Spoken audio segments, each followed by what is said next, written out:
വാടാനപ്പള്ളി ഗ്രാമപഞ്ചായത്തും വാടാനപ്പള്ളി സാമൂഹ്യാരോഗ്യ കേന്ദ്രവും സംയുക്തമായി സംഘടിപ്പിച്ച മഴക്കാല പൂർവ്വ ശുചീകരണത്തിന് വാടാനപ്പള്ളി സെന്ററിൽ തുടക്കമായി. വാടാനപ്പള്ളി ഗ്രാമപഞ്ചായത്ത് പ്രസിഡന്റ് IN സുധീഷ് ഉദ്ഘാടനം നിർവഹിച്ചു.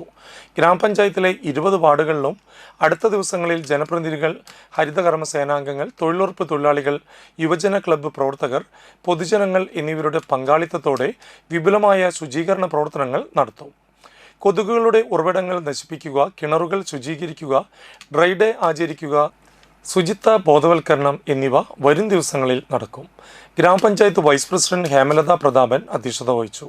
സ്റ്റാൻഡിംഗ് കമ്മിറ്റി ചെയർപേഴ്സൺമാരായ CB സുനിൽകുമാർ, റിജീന രാജു, ഗ്രാമപഞ്ചായത്ത് അംഗങ്ങൾ, medical superintendent doctor Suja, health supervisor Haneesh Kumar, health inspector Pradeep Kumar, panchayat secretary Peethambaran, assistant secretary Freddy Jose, VO Sheena, ഹരിതകർമ്മ സേനാംഗങ്ങൾ, തൊഴിലുറപ്പ് തൊഴിലാളികൾ, പൊതുജനങ്ങൾ, ഉദ്യോഗസ്ഥർ എന്നിവരും പരിപാടിയിൽ പങ്കെടുത്തു.